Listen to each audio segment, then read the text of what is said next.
Base orthogonale en dimension finie. E est un K espace vectoriel de dimension n supérieur ou égal à 1. F est une forme bilinéaire symétrique sur E et K, comme toujours, était un corps de caractéristiques différentes de 2. On appelle base orthogonale de E toute base B, vérifiant I différente J implique que I orthogonale à EJ. Donc la matrice A égale à AIJ va être diagonale parce que AIJ c'est F de EI-EJ et si I est différent de J, ça fait 0. Donc on a ça relativement à B. Et si X est donné et Y sont donnés par leurs coordonnées, F de XY qui est égal à TX à Y va être égal à la somme des AKK, XK, YK. Si F est différent de 0, il existe des vecteurs non isotropes, F de XX différent de 0. On est toujours en dimension finie avec une forme bilinéaire symétrique. Eh bien, supposons que tous les vecteurs soient isotropes. Alors on a cette formule qui est toujours vraie et qui donnerait 0 égale 0 plus 2 fois ça qui serait donc nul. Donc ça serait nul. Et comme le corps n'est pas de caractéristique 2, on aurait f de xy égale 0 quel que soit xy appartenant à E. Et donc f égale à 0, ce qui est contraire aux hypothèses. Donc il existe des vecteurs non isotropes. Si f est une forme bilinéaire symétrique, et on est toujours en dimension finie, alors il existe une base orthogonale. Si f est égal à 0, toute base de E est orthogonale. Supposons f différent de 0. Si la dimension de E est égale à 1, eh bien alors, on prend une base E quelconque, il suffit de prendre un vecteur non nul de E, et c'est une base réduite à un élément, on peut dire qu'elle est orthogonale, parce qu'il n'y en a pas deux. Supposons que le résultat soit vrai à l'ordre n égale dimension de E, et supposons dimension de E est égale à n plus 1. F est différent de 0, donc il y a un vecteur E1 appartenant à E, non isotrope. C'est ce qu'on a vu avant. Il engendre une droite D égale E1, et on a vu qu'alors D, somme directe D orthogonale est égale à E. Car E1 n'est pas isotrope.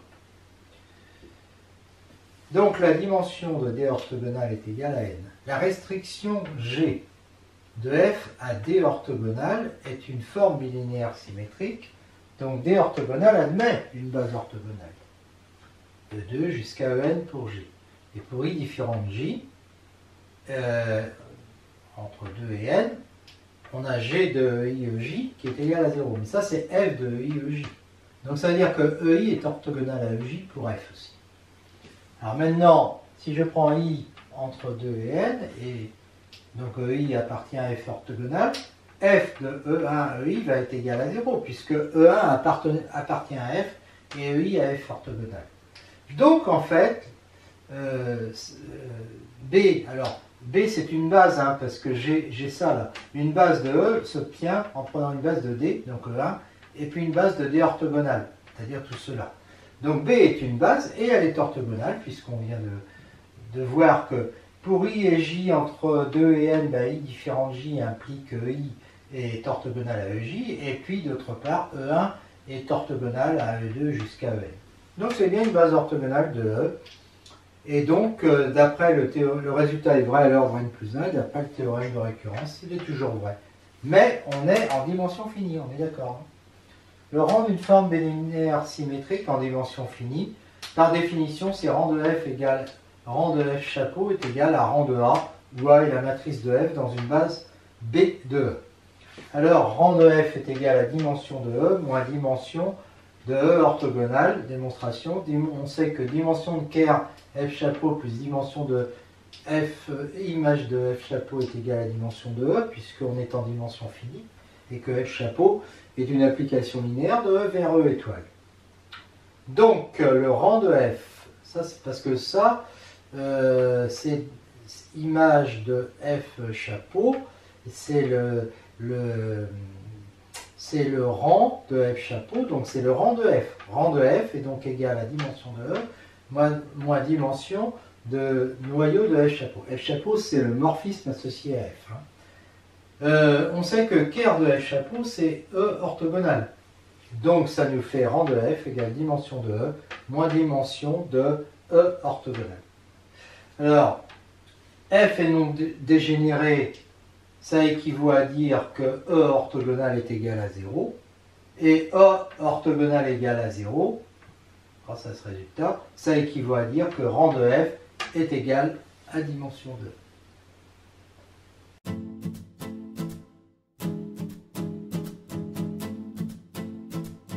Théorème, si E est un K espace vectoriel de dimension finie n supérieure ou égale à 1, K, comme précédemment, est un corps de caractéristiques différent de 2, F une forme linéaire symétrique sur E, B une base orthogonale de E. La partie de B formée des EK isotropes engendre le noyau E orthogonal de F, et le rang de F est égal au cardinal de la partie de B formée des EK non isotropes. Démonstration, la matrice, comme on a une base orthogonale, est comme ça.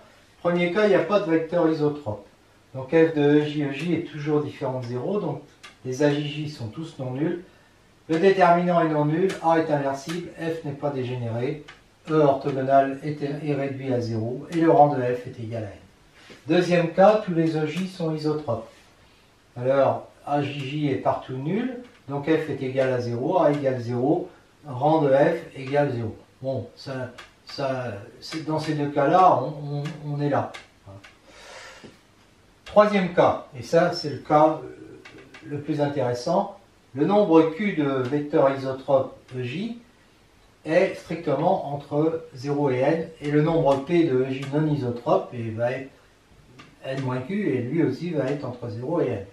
Quitte à changer l'ordre des EJ, on suppose que les P premiers ne sont pas isotropes, et tous les autres sont isotropes. Donc on a AKK égale 0, différent de 0 de 1 à P, et égal à 0 pour K allant de P plus 1 à N. La matrice est donc comme ça, et son rang est égal à P. De plus, donc son rang est égal à P, ce qui veut dire que le rang de F est égal à P, c'est-à-dire le nombre de vecteurs non isotropes. De plus, si x et y sont donnés par leurs coordonnées, dire que x appartient à E, au noyau de f, c'est-à-dire à E orthogonal, ça équivaut à dire que f de xy égale 0, quel que soit y. Donc, somme des AKK, XK, YK égale 0, quel que soit le n uplet YK. Ce qui est donc comme à partir de P plus 1 jusqu'à n, les AKK sont nuls, ça équivaut à dire que somme de 1 à P des AKK, XK, YK est égale à 0. Quel que soit le P uplet YK, donc ça équivaut à dire que AKK XK est égal à 0, quel que soit K allant de 1 à P, et comme le AKK est non nul, ça équivaut à dire que XK égale 0, quel que soit K allant de 1 à P. Et donc que X est la somme de P plus 1 à N des XK EK, c'est-à-dire que X appartient au sous-espace engendré par EP plus 1 EN, c'est-à-dire les vecteurs qui sont isotropes. Donc E orthogonal, c'est le sous-espace engendré par les vecteurs isotropes de la base, et c'est bien ce qu'on avait ici. Avec les mêmes hypothèses, f non dégénéré, ça équivaut à dire que rang de f égale n, ça on le sait, et ça équivaut donc à dire qu'il existe une base orthogonale de E formée de vecteurs tous non isotropes. En effet, si on sait qu'il existe une base orthogonale, donc on va trouver une base orthogonale, et comme le rang de f est égal à n, elle sera formée de vecteurs forcément tous non isotropes. Et réciproquement, si on a trouvé une base orthogonale de vecteurs non isotropes, on applique ça, et on a le rang de f qui est égal à n. Définition, une base orthonormale, c'est quoi? On est toujours dans un espace de dimension n supérieure ou égale à 1, avec une forme bilinéaire symétrique. Une base B est orthogonale, est orthonormale si elle est orthogonale, donc ça veut dire que EI est orthogonale à EJ, quel que soit I différent de J, et si f de EK est égal à 1. Ce qui revient à dire que f de EI, EJ est égal à 0 si I différent de J, et 1 est égal à 1 si I égale J. Donc ça équivaut à dire ça, quel que soit IJ, compris entre 1 et n. Alors, y a-t-il des bases orthonormales? Parfois oui, parfois non. L'existence de ces bases orthonormales est liée au corps, liée à la structure du corps. Si E est un K espace vectoriel de dimension finie n supérieur ou égal à 1, on a vu qu'il existe des bases orthogonales pour f de E. Si f est non dégénéré, l'existence de bases orthonormales pour f n'est pas assurée. Si E est un C espace vectoriel de dimension finie n supérieur ou égal à 1, et petit f une forme bilinéaire symétrique non dégénérée sur E, il existe des bases orthonormales pour f de l'espace E. Démonstration. Et il existe une base orthogonale B dans laquelle la matrice de f est comme ça. Comme f est non dégénéré, le déterminant n'est pas nul, donc les AI sont différents de 0. Comme k est égal à c, AI admet deux racines carrées éventuellement confondues, on en prend une.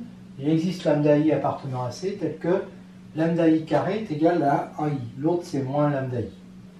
Soit b' égale ui, où ui est le vecteur ei sur lambda i. C'est une base évidente, hein. Et f de ui uj est égal à f de ei sur lambda i et ej sur lambda j, ce qui fait ça, et ça fait aj sur lambda i lambda j. Ça vaut 0 s'il est différent de j, hein. Et sinon ça vaut ai sur lambda i carré, c'est-à-dire 1. Donc b' peut être une base orthonormale.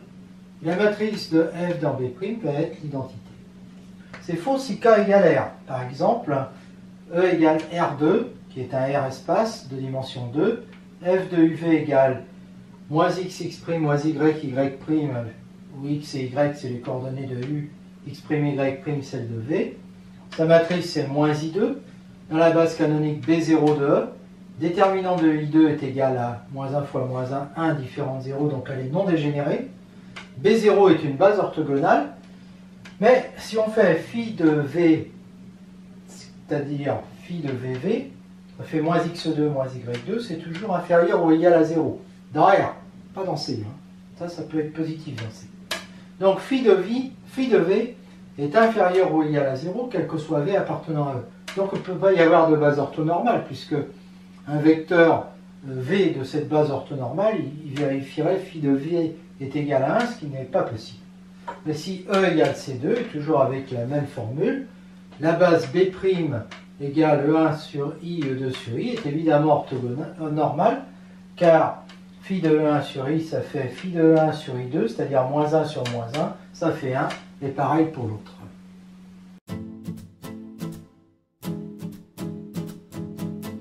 On va parler maintenant de formes quadratiques équivalentes. E est un K espace vectoriel, K est un corps de caractéristiques différent de 2, F une forme bilinéaire symétrique de forme quadratique phi associée.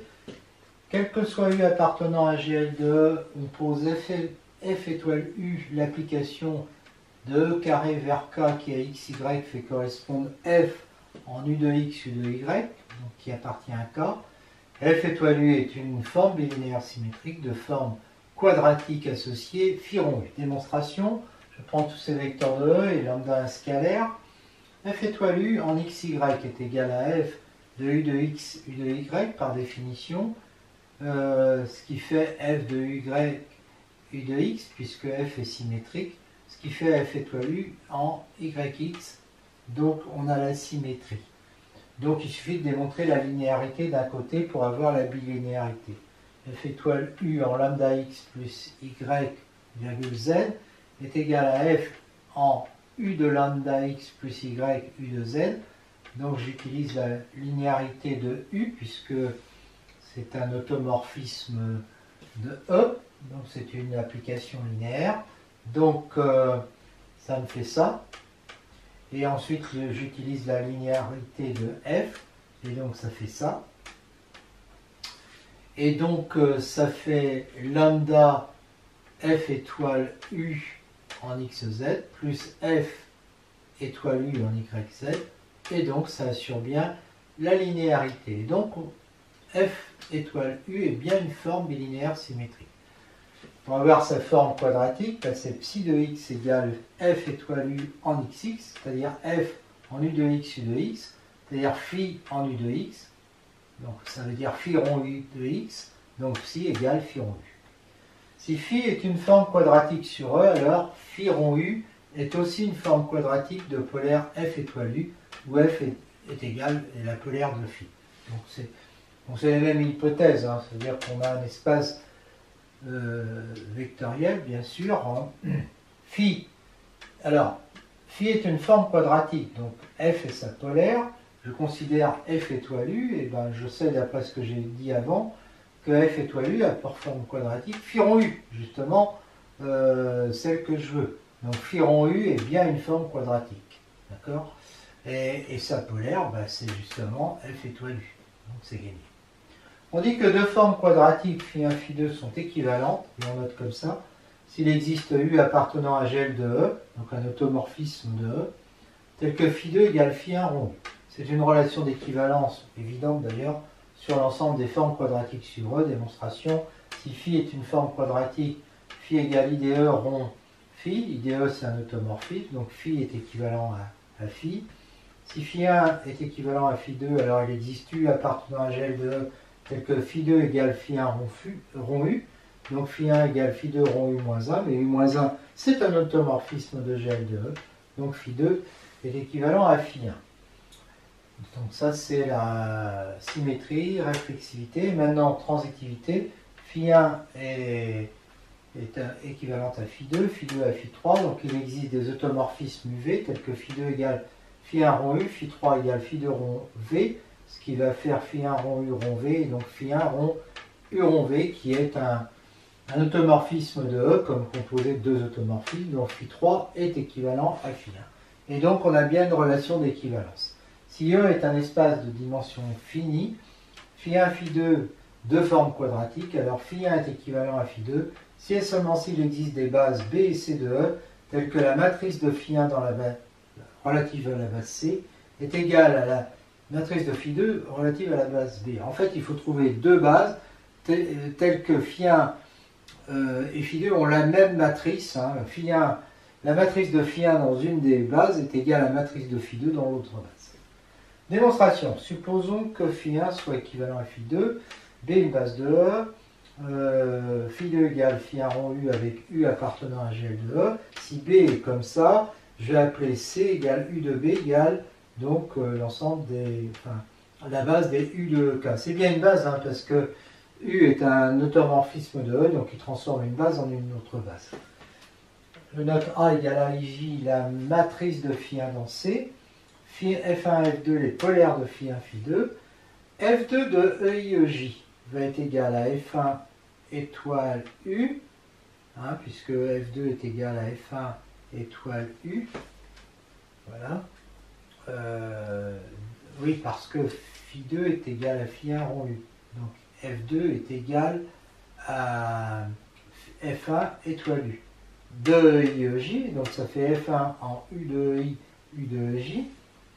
Et ça fait bien, ça fait AIJ parce que la matrice de phi 1 dans C et C, quels sont les vecteurs de la base C? C'est les U de EI. Donc c'est une matrice, c'est AIJ. Donc ça fait AIJ. D'accord?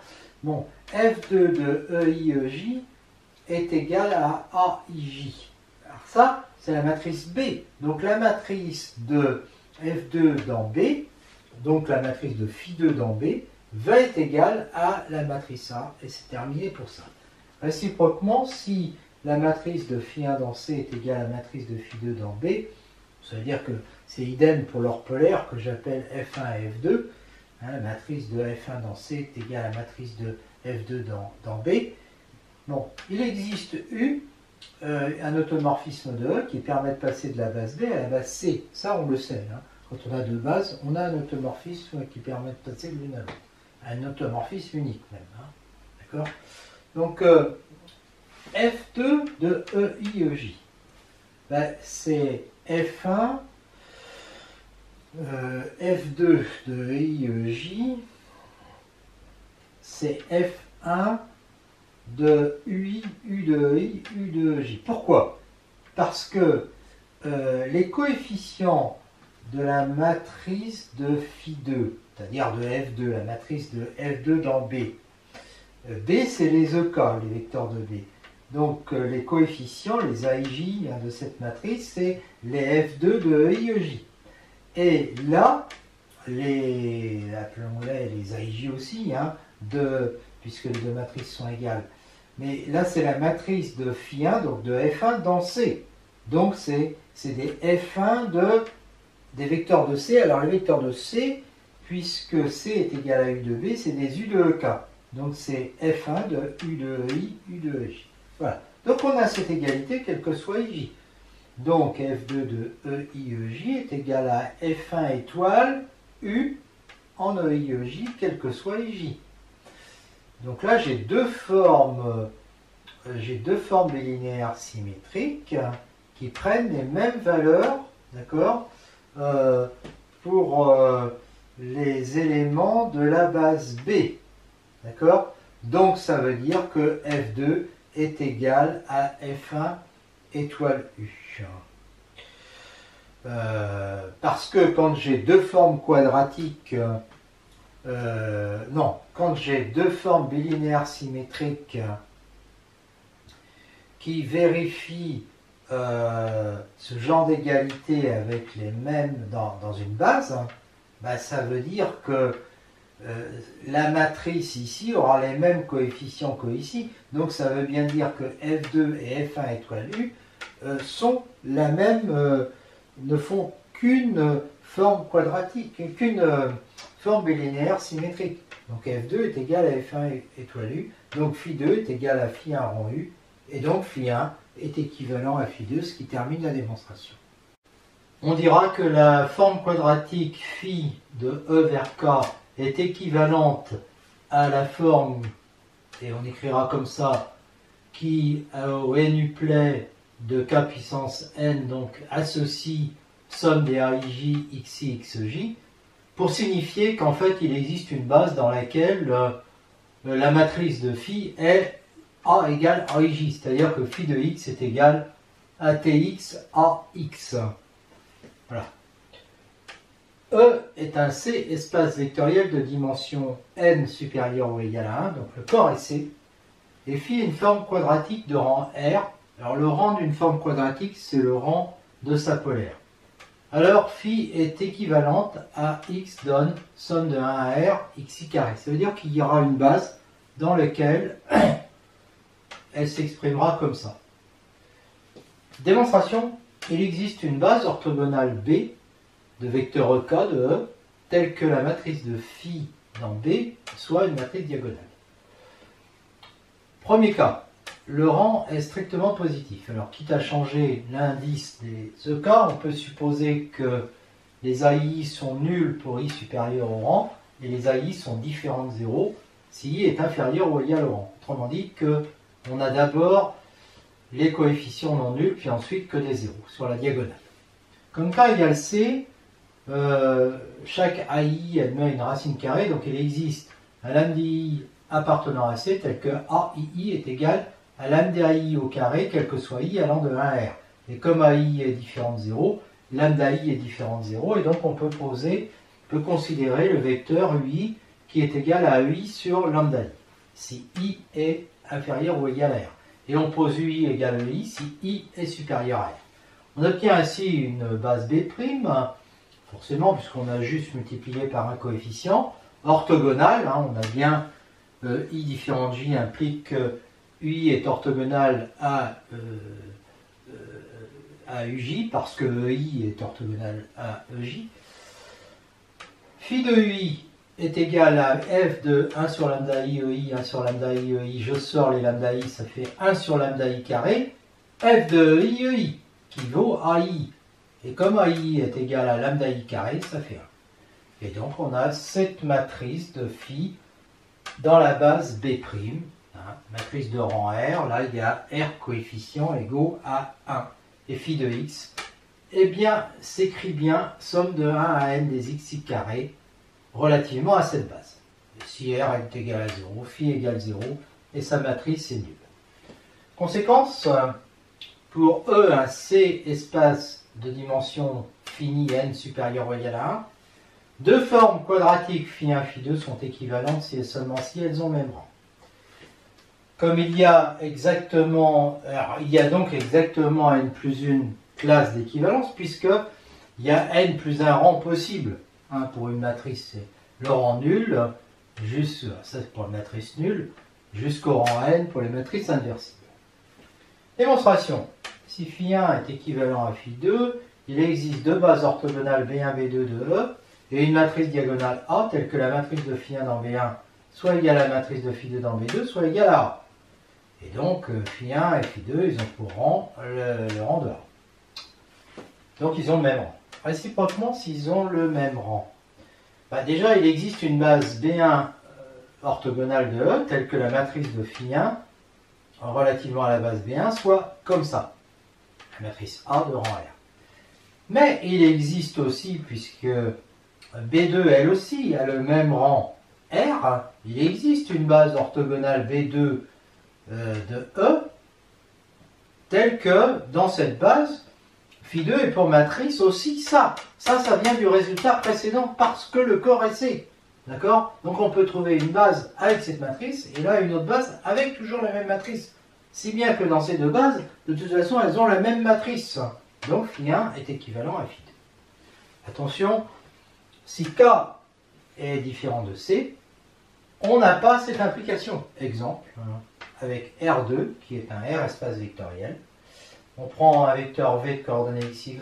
Phi 1 de V est égal à x2 plus y2. Phi 2 de V à moins x2 moins y2.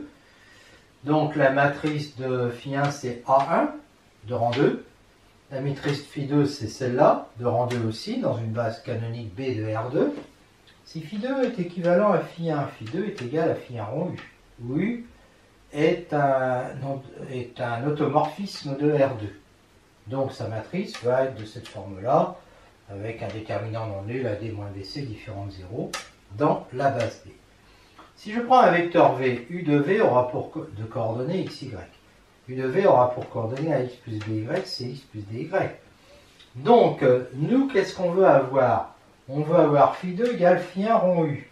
Phi 1 rond U, phi 1 rond U, c'est phi 1 en ce point. Donc, comme c'était x2 plus y2, ça devient ax plus by au carré, plus cx plus dy au carré. On veut que ça soit égal à phi 2, c'est-à-dire à ça.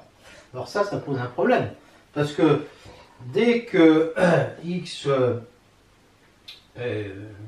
dès que les deux ne sont pas nuls, par exemple, ici, on a un nombre strictement négatif. Alors qu'ici, on va avoir un nombre supérieur ou égal à 0. Donc, on a un problème de signe. Ça ne peut pas être vrai, quel que soit x, y appartenant à R. Et donc, en fait, phi 1 n'est pas équivalent à phi 2, et pourtant, le rang de phi 1 est égal au rang de phi 2.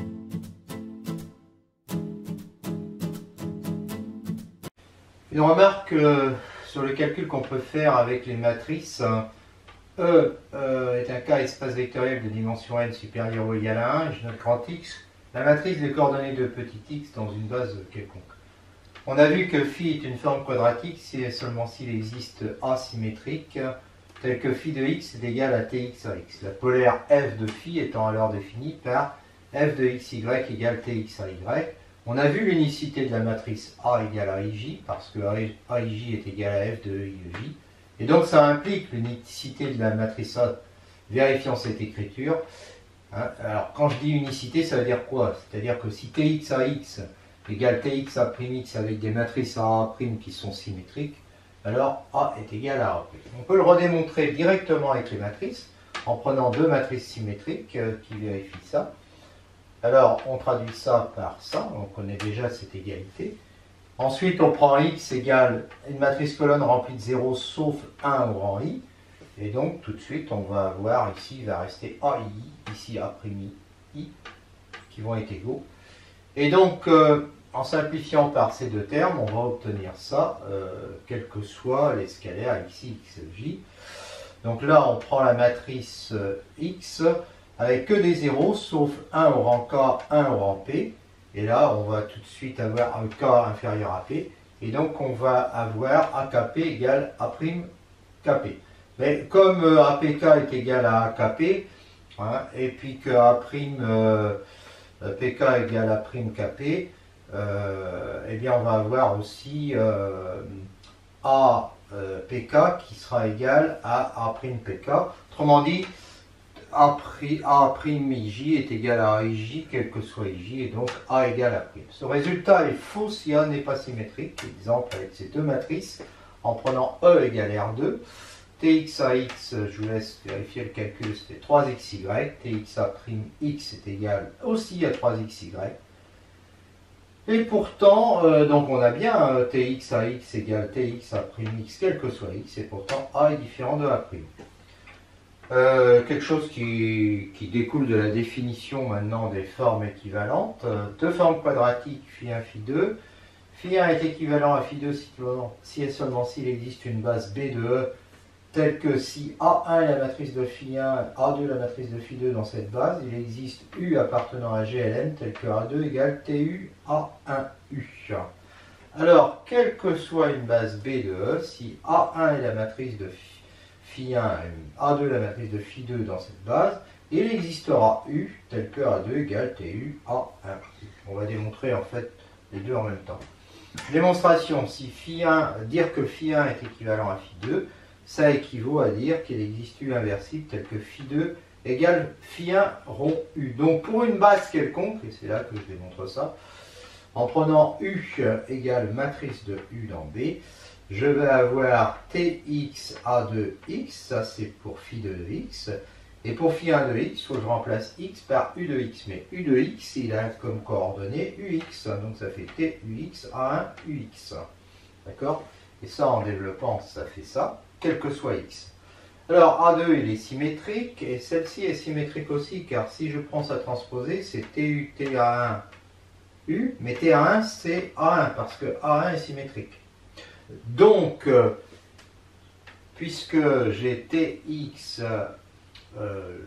mx qui est égal à Tx m'x quel que soit x, j'ai m égale m', donc A2 égale TU A1U.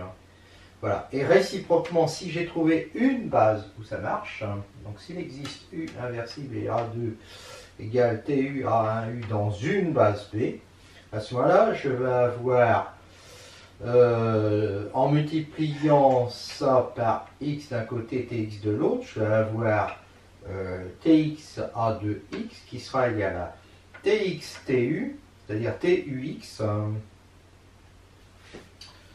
et là je me suis trompé, c'est TUX A1, et je multiplie par x à droite, UX, quel que soit x, d'accord? Or, ça c'est mon φ2 de x, et ça c'est exactement φ1 en ux, donc ça veut dire, et ça quel que soit x, donc ça veut dire que φ2 égale φ1 rond u, et donc que φ1 est équivalente à φ2, et c'est terminé.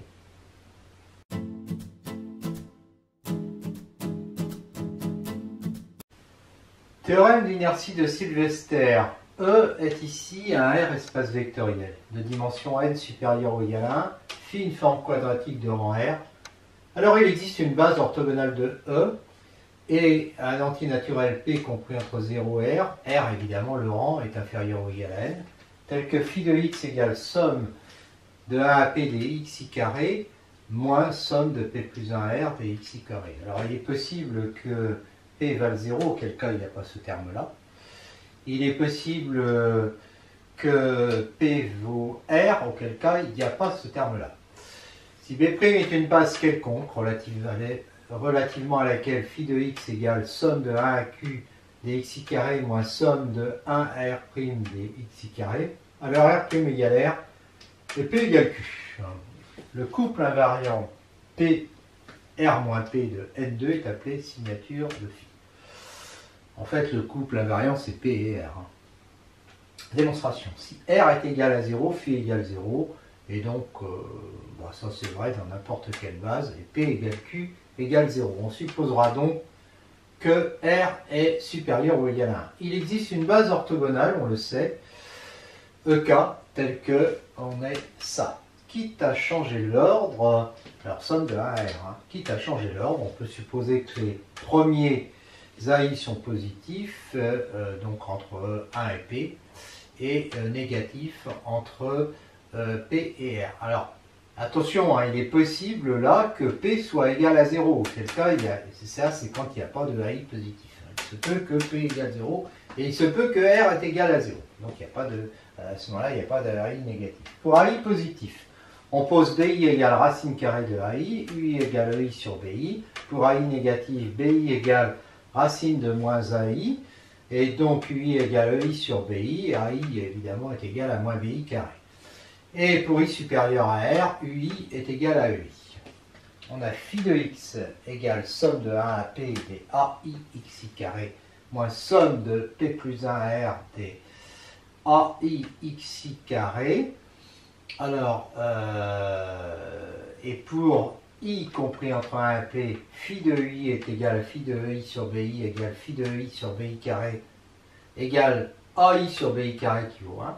Et pour I entre P et R, phi de I égale toujours la même chose, AI sur BI carré, mais cette fois-ci ça fait moins 1. Pour I supérieur à R, phi de I égale phi de EI est égal à 0. Alors la base B des EI, qu'est-ce qui a changé de la base B0 à la base B? C'est que certains vecteurs ont été multipliés par un coefficient lambda différent de 0. Donc elle va rester une base et elle va rester orthogonale parce que phi de UI UJ à lambda près va être égal à phi de EI EJ et donc va être égal à 0 si différent de J. La matrice va être égale à ça, d'après ce qu'on vient de voir ici. Donc le 1 apparaît P fois, le R moins P, alors P fois ça peut être 0 fois. Le R moins P, le moins 1 R moins P fois, là aussi ça peut être 0 fois. Et puis N moins R, le 0 apparaît N moins R. D'accord? Là aussi ça peut être 0 fois. Soit V' égale VK, une autre base orthogonale de E, dans laquelle on a ça, dans V'.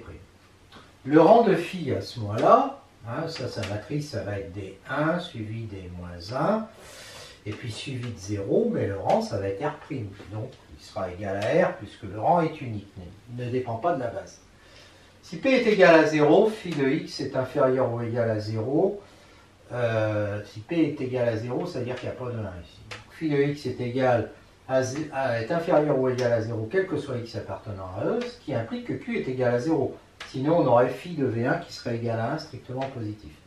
De même, Q égale 0 implique P égale 0. Si P est égal à R, phi de x, si P est égal à R, il n'y a pas de moins 1. Phi de x est supérieur ou égal à 0, quel que soit x, ça implique Q de égale R.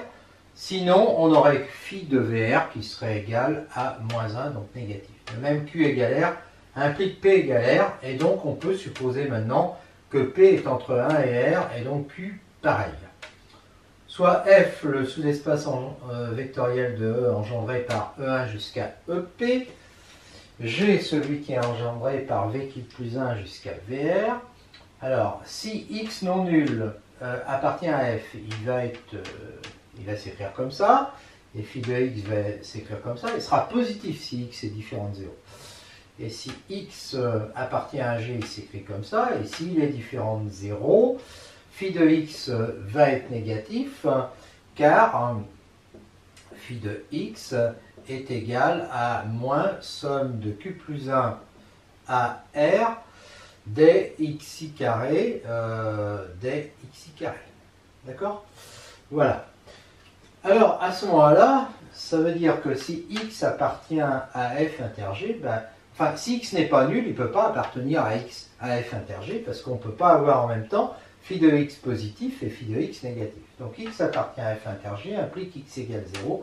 Donc f inter g est égal à 0. Ce qui veut dire que la somme des sous-espaces f plus g est une somme directe. Et sa dimension est égale à la dimension de f plus dimension de g. La dimension de f c'est p, la dimension de g c'est n moins q. Et donc cette dimension doit être inférieure ou égale à n. Donc p doit être inférieur ou égal à q. En inversant b et b'. Alors en inversant b et b', ça veut dire que je vais prendre comme à la place de f, enfin f va être le sous-espace engendré par, alors là d'ailleurs je m'étais trompé, hein, c'était engendré par U1, j'avais changé entre temps les U. D'accord? Donc ça veut dire que f va être engendré par V1 jusqu'à VQ, et G va être engendré par UP plus 1 jusqu'à UR. Voilà. Et à ce moment-là, je vais obtenir que Q est inférieur ou égal à P, hein, ça va être la même démonstration, donc P égale Q. Voilà. Donc P égale Q, et donc ça y est, on a terminé. Conséquence, si E est un R espace vectoriel de dimension n supérieure ou égale à 1, alors le nombre de classes d'équivalence pour la relation sur l'ensemble des formes quadratiques, phi 1 équivalent à phi 2, est n plus 1 fois n plus 2 sur 2. Démonstration, phi, quelle que soit une forme quadratique, il est équivalent à ça. D'accord? Avec R qui est compris entre 0 et n. Donc ça fait n plus 1 valeurs possibles pour R. Et pour R fixé, il y a évidemment, pour P, il y a de 0 à... Il y a R plus 1 valeur possible, parce que P est entre 0 et R. Donc le nombre de classes, ça va être quoi? Si R égale 0, il y en aura une. Pour R égale 1, il y en aura 2, plus 3. Et puis pour R égale n, il y en aura n plus 1. Et donc ça fait n plus 1, n plus 2 sur 2. Voilà. Alors c'est une grosse différence avec le cas où E était un C espace vectoriel. Parce que quand c'est un C espace vectoriel, il n'y a pas de moins 1. D'accord? Il n'y a que des 1. Et donc, le nombre de classes, il est égal au nombre de rangs possibles, c'est-à-dire n plus 1. Donc, pour un C espace vectoriel, il y a n plus une classe, alors pour un R espace vectoriel, il y en a n plus 1, n plus 2 sur 2.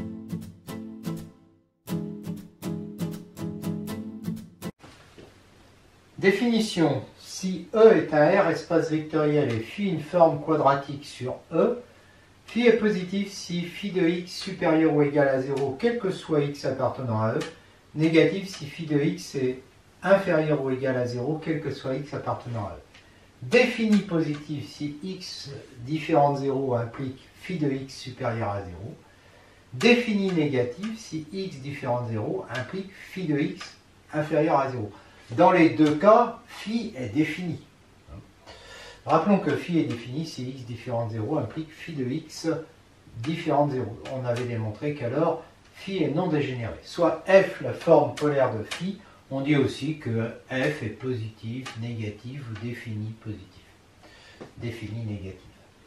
Soit f une forme bilinéaire symétrique sur le R espace vectoriel E. On a besoin d'avoir R, on va voir pourquoi, quand on va prendre les matrices, ce ne sont que des nombres réels, les coefficients, de dimension n supérieure ou égale à 1, si f est définie, elle est soit définie positive, et sa signature est n0, soit définie négative de signature 0n, si elle est définie positive, il y a une base orthonormale B de E telle que mf soit égal à ça. Et sinon, il y a une base orthogonale B de E telle que la matrice soit moins IN. D'accord? Quand elle est définie négative. Démonstration, première démonstration rapide avec le théorème de Sylvester, on a ça dans une base orthogonale B. I supérieur à R implique phi de I égale 0, ce qui est impossible. Donc R est égal à N parce qu'elle est définie. Donc si P est égal à N, on a ça. Donc ça c'est défini positif, la matrice est IN. Et en fait la base est orthonormale. Et si P est égal à 0, on a ça, les définis négatives et la matrice est moins IN. Et alors si P est entre 1 et n-1, on va voir que ce cas est impossible en considérant le vecteur x égale E1 moins En qui est non nul. Phi de x est alors égal à 1 moins 1, ce qui fait 0, ce qui est impossible puisque la forme est définie. Donc ce cas est impossible, donc on n'a que ces deux cas. Autre démonstration, sans Sylvester mais plus long, on considère une base, on considère une base B orthogonale, donc une base de K. Phi est défini implique que phi de K est toujours différent de 0. Donc soit il est positif, soit il est négatif. Supposons qu'il existe I différent de J, tel que phi de I soit positif et phi de J soit négatif. Alors, puisqu'il est positif, on a phi de I qui est un A carré avec A positif, peu importe d'ailleurs, et si, A positif, et phi de J qui est égal à moins B carré, phi de J négatif, donc ça va être un moins B carré avec B positif. Considérons x égale AEJ plus BEI. Il est différent de 0 parce que EI et EJ sont libres. Et phi de x est égal à A carré, alors phi de x c'est A carré phi de J, plus b carré phi de i plus 2ab f de jei. D'accord? Alors ça fait 0 parce que c'est une base orthogonale. Donc ici, comme i est différent de j, ça fait 0. Et ça fait a carré fois moins b carré plus b carré fois a carré. Donc j'obtiens 0. Donc j'ai phi de x est égal à 0 avec x différent de 0, ce qui est impossible parce que phi est défini. Donc soit les phi de i sont tous positifs, soit ils sont tous négatifs. Dans le premier, alors on sait que phi de x est égal à somme de 1 à n des xi carré phi de i, puisque la base est orthogonale. D'ailleurs, on a une matrice diagonale. Hein. Dans le cas 1, comme ils sont tous positifs, les phi de i, x différent de 0 implique phi de x est strictement positif, donc phi est définie positive. Et si je prends la base b' égale ek sur racine de phi de ek, on est habitué à faire ça. Hein. À ce moment-là, je vais avoir phi de ces vecteurs-là qui sont égaux à phi de ek sur phi de ek, c'est-à-dire 1, et donc j'ai la matrice unité. Et dans le deuxième cas, j'ai x si x est différent de 0, je vais avoir que tous les phi de i vont être négatifs, donc elle est définie négative. Et si je prends b' égale e1 sur racine de moins phi de ek, hein, puisque phi de ek est négatif, hein, eh bien je vais obtenir facilement que phi de ce vecteur-là est égal à phi de ek sur moins phi de ek, c'est-à-dire à moins 1. Et donc la matrice de phi dans b' sera égale à moins l'identité.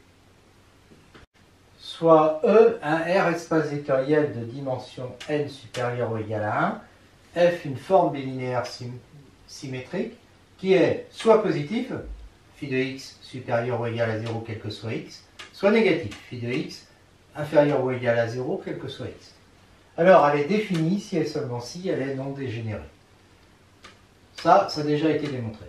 Donc supposons f non dégénéré, prenons une base orthogonale, et supposons que f ne soit pas défini, donc il existe x différent de 0, tel que f phi de x est égal à 0, avec x égale somme de 1 à n des xk ek. Et donc, comme on a une base orthogonale, ça nous fait somme des xk carré phi de ek est égal à 0. Les phi de ek ont tous le même signe, donc les xk carré phi de ek aussi.